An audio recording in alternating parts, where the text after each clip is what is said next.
Lights shimmered across the rooftop when I watched my father tilt a white powder into my champagne glass, his hand steady, his smile unbothered. No one noticed. Not the orchestra, not the guests, not even my sister reaching for her drink beside me. I stood there, with the glass warming in my palm, pretending nothing cracked open inside me. They expected me to swallow it quietly like every other silence in this family. Instead, I lifted the flute, smiled back at him, and made a choice. Later, people would ask when everything truly began. I think it was the moment I didn't drink that night. I grew up in a house where silence carried more weight than praise. The walls were lined with Ava's framed certificates, polished trophies, glossy photos of her standing beside judges and coaches. My pictures were there too, but always lower, always smaller, always slightly crooked, as if the house itself understood hierarchy. When I was 12, I won the state science fair with a project I built on the kitchen floor while everyone else slept. I tested water samples from nearby creeks, charted the chemical runoff on poster board. The morning the results came in, I remember walking into the dining room holding the ribbon like it mattered. Victor didn't look up from his tablet. Helena scanned the newspaper. Ava was already dressed for her debate tournament, her hair pinned exactly the way our mother liked. "That's expected," Victor murmured, flipping a page. "A Harris should excel." Expected, not acknowledged. Helena finally glanced at the ribbon, not at me. "Your hair looks messy in the picture," she said, smoothing a wrinkle in the tablecloth. "Next time, stand straighter. Cameras pick up everything." That night, Ava's debate trophy took the center shelf. My ribbon ended up clipped behind a framed photo of her in a tennis uniform. It stayed there for years, half-hidden, collecting dust. The pattern never changed. Holidays were choreographed around Ava's accomplishments, GPA announcements, internship celebrations, the day she received her acceptance letter to a top business school. Every dinner conversation tilted toward her without effort, like water finding its level. My achievements were treated as logistical updates, scores that needed no applause because they were normal. When I applied to study environmental science, the house shifted. Victor called it a waste. Helena said no serious person would choose a field with no future. Ava hovered in the doorway while they lectured me, eyes soft but silent. I learned early that compassion without action still feels like abandonment.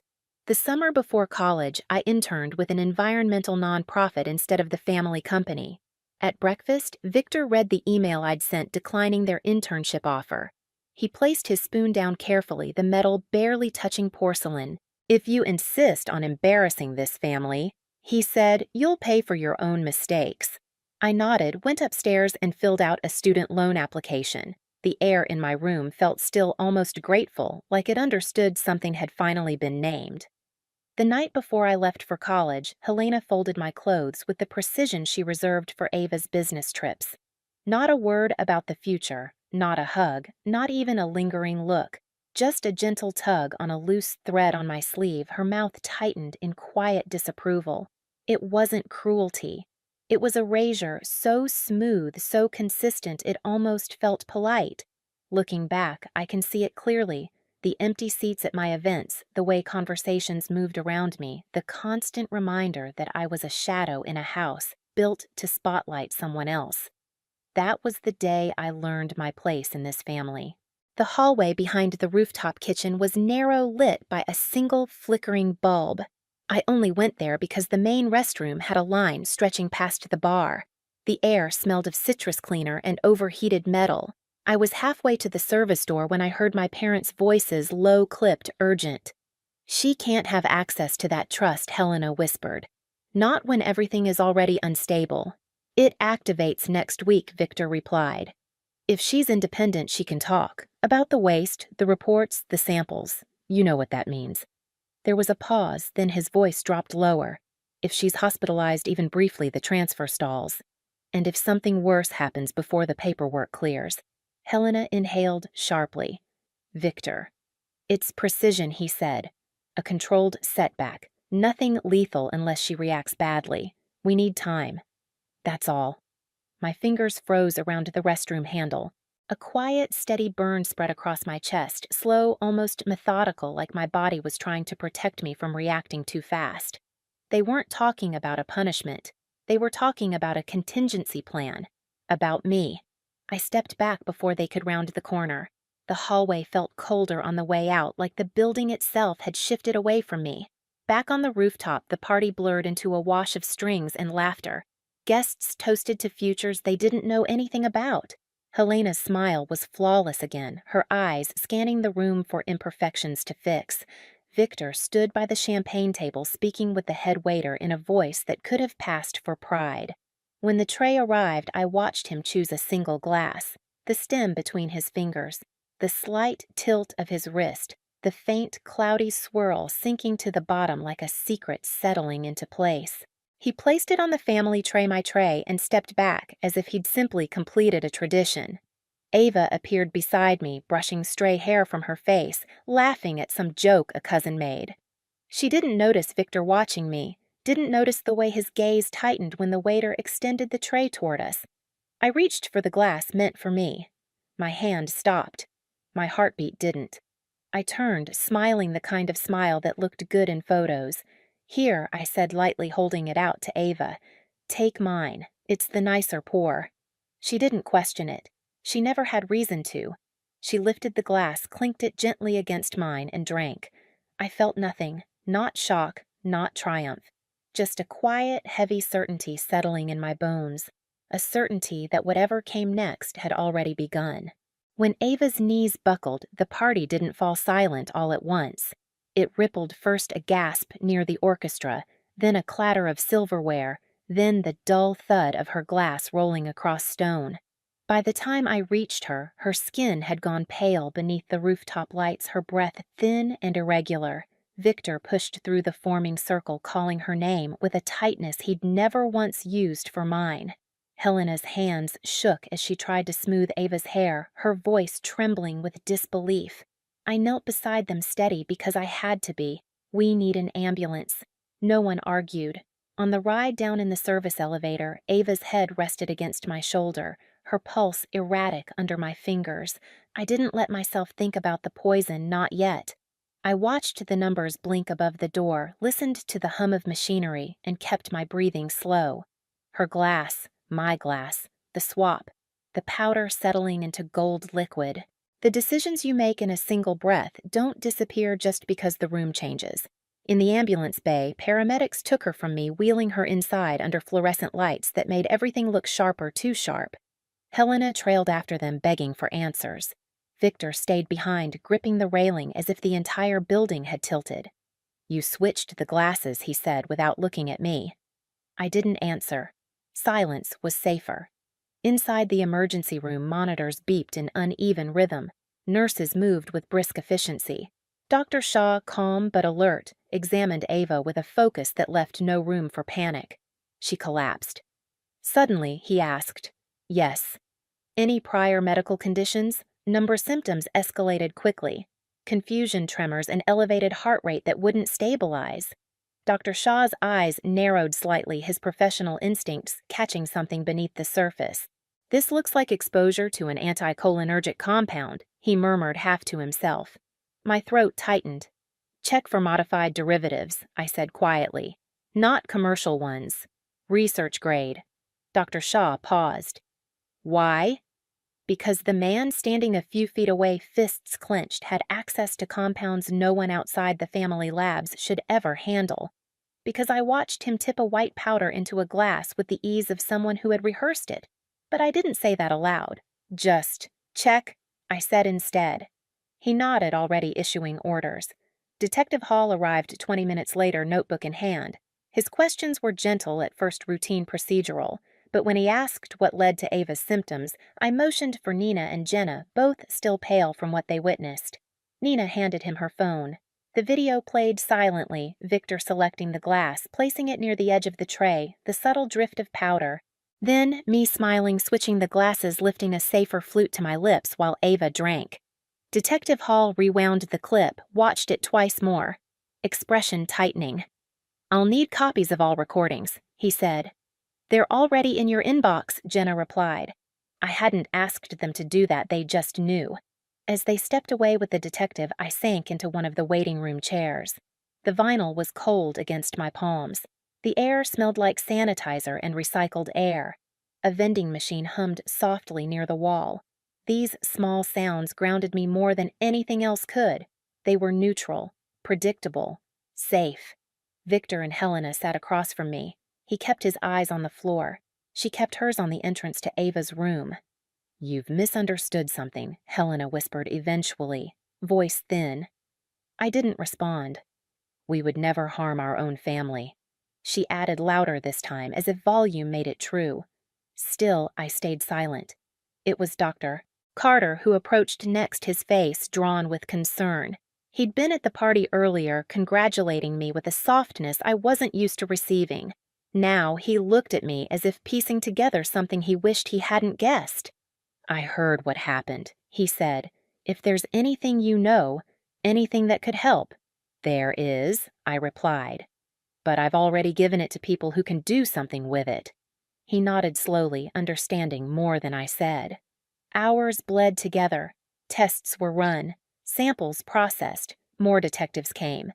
Agent Brooks from the Federal Environmental Division arrived with a quiet gravity that shifted the air around him. He reviewed the video. He asked about internal documents' access history. I answered what I could without embellishment, without emotion. Facts were enough. By the time dawn crept through the far windows, Ava was stabilized, groggy, confused, alive. I stood by her bedside, watching her eyelids flutter open. "It wasn't supposed to be you," I said softly. Her brows knit weakly. What I didn't explain. She was still fighting the last effects of the compound. Truth could wait for clarity. Back in the waiting room, the city was beginning to stir, traffic humming somewhere far below, morning shifts clocking in. I pulled my bag into my lap and began the work I'd been putting off for years. I opened my laptop, typed a list of dates, cross-referenced every strange shipment, every withheld update, every internal memo Margaret had warned me about in her journal, scanned the photocopies of water tests she'd kept at the lake house, filed the photos I had taken of the West facility's drainage site, collected screenshots of emails, threats masked as guidance offers disguised as commands, organized everything into labeled folders: research environment, trust, corporate missteps, family directives. Nothing dramatic, just truth waiting in neat stacks. I drafted a message to Claire, the attorney I'd quietly contacted weeks earlier when the house had grown too quiet before graduation. "We need to move forward now." I sent it without hesitation. One by one, I closed the tabs tied to my family name, opened new ones tied to my future, scheduled a meeting with the federal investigators, downloaded copies of everything to an encrypted drive, deleted old access links to the family servers. I worked through the sunrise, the waiting room empty except for a cleaning crew pushing carts down the hallway. When I finally stood stretching my stiff shoulders, the weight I'd carried for years felt lighter, not gone, just no longer strapped to me by force. I looked once toward the corridor where my parents sat speaking in hushed voices to their lawyer. Their silhouettes were small from this distance, contained, manageable. For the first time, they weren't the center of the frame. I stepped outside the early morning air, cool on my face, and whispered into the quiet, "This time I won't fix what they've broken." By midday, the hospital had shifted from quiet urgency to controlled investigation. Uniformed officers guarded the hallway outside Ava's room. A pair of detectives spoke in low tones near the nurse's station, and beside them, Agent Brooks reviewed the printed toxicology results with a focus sharp enough to cut through steel. Dr. Shaw approached me first. His expression was steady, but I could see the tension in the way he held the chart thumb pressed against the corner. "The results are back," he said. "Your sister was exposed to a modified anticholinergic compound, research grade, not available commercially." The room didn't spin. It didn't even tilt. It simply narrowed until all I could hear was the soft hum of the overhead lights. "We've seen preliminary data on similar compounds," Agent Brooks said, stepping beside him, "from labs tied to your family's company." Victor and Helena, seated a few feet away, stiffened. Detective Hall tapped his pen against the tablet. "We'll need statements. All of you." They took Victor first. I watched him square his shoulders, slipping into the authority he'd worn his entire life. "This is absurd," he began. Ava must have had a reaction to the food or alcohol. Our family has no history of Detective Hall turned the tablet around. The video of the toast played silently, Victor selecting the glass, the powder settling, the stem in his hand, my smile as I switched the flutes, Ava drinking. It was the cleanest piece of evidence I had ever seen, quiet, irrefutable, methodical. Victor's face drained of color, his mouth opened, closed, opened again. A man accustomed to controlling narratives now stood in front of one he couldn't bend. She drank what was meant for me, I said. No accusation, no emotion, just a fact placed gently onto the table. Helena rose from her chair as if pulled upward by wires. "You don't understand," she whispered. "We were protecting the family. Everything was falling apart. The investigation, the reports. If those documents went public so you tried to slow me down," I asked. Her silence was confirmation enough. Agent Brooks spoke next, flipping through a stack of lab access logs. "Mr. Harris signed out the compound 3 days before the graduation party. And we've located a storage unit tied to falsified signatures. Documents, research samples, disposal records, all indicating attempts to shift liability." Victor shot Helena a look sharp enough to break glass. "You should have kept your mouth shut." She flinched. Detective Hall closed his notebook. "Both of you will be taken into custody, pending formal charges." 2 officers stepped forward. Metal clasps clicked shut. Ava, still weak, watched from her room doorway, leaning on the frame, eyes swollen but clear. When our parents were led past her, she didn't move, didn't speak. She just stared at the people who raised us as if seeing strangers for the first time. Victor turned toward me. "You did this." "No," I said quietly. "You did." Helena reached for Ava with trembling fingers. "Sweetheart, please." Ava stepped back. She didn't need to say anything. The distance was its own verdict. As the officers guided them away, the hallway felt suddenly wider, the air less constricted. No victory, no triumph. Just space, clean, empty space where their shadows used to be. Agent Brooks handed me a card. "We'll need your cooperation moving forward. You'll have it." He nodded once. "Justice begins with clarity. You've given us that." When they were gone, I sank into one of the chairs outside Ava's room. The morning sun filtered through the blinds, leaving thin bars of light across the floor, like the world had quietly shifted into a different shape while we weren't looking. Ava sat beside me a moment later, her hand finding mine with a steadiness she didn't yet have in her legs. "Is it over?" she whispered. "No," I said, "but it's beginning." The lake house was quieter than I remembered. Quieter than anywhere had a right to be. Mornings came in pale layers, mist first, then the thin blue of early light, then the slow reveal of the shoreline, as if the world preferred to wake in increments. I'd wrap my hands around a warm mug, sit on the wooden steps, and let the cold air settle against my skin. After months of sirens, courtrooms, and fluorescent hospital lights, the silence felt almost impossible. Ava moved carefully around the house those first weeks, still recovering, still building back the strength that the compound had stolen. Sometimes I'd hear her pacing softly upstairs, the creak of old floorboards aligning with her breaths. Sometimes she'd join me outside, wrapped in one of my sweaters, staring at the water without speaking. She had traded her crisp business blouses for simple cotton shirts. Her hair, always perfectly smooth under Helena's watch, now fell in loose waves. She looked like someone stepping out of a costume she didn't know she'd been wearing. Meanwhile, my days took on a new rhythm. I worked remotely with a small environmental restoration group, drafting impact assessments, analyzing chemical footprints, developing plans for cleanup sites, much like the facility my family once operated. There was a quiet satisfaction in using the knowledge I'd gained knowledge they wanted to suppress for something that restored rather than concealed. Every now and then, federal updates came in.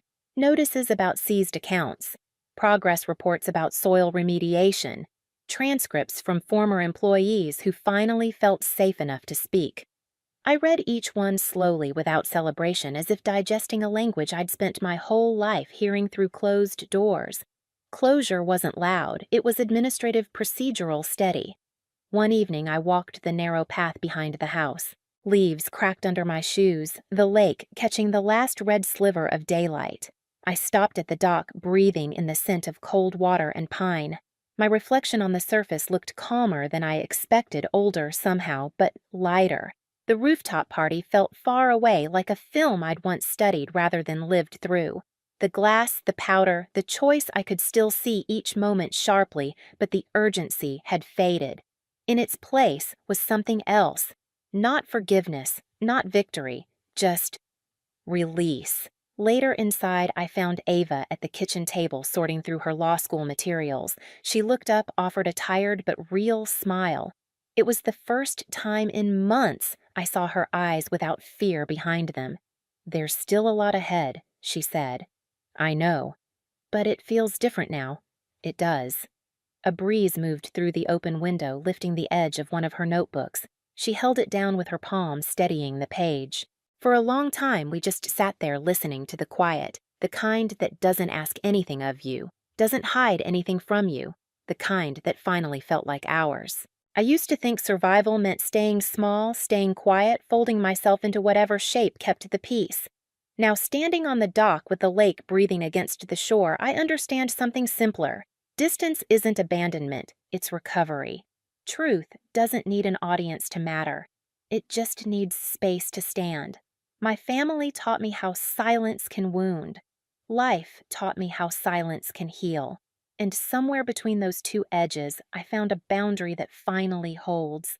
The life ahead of me isn't loud or triumphant. It's mine. And that, at last, is enough.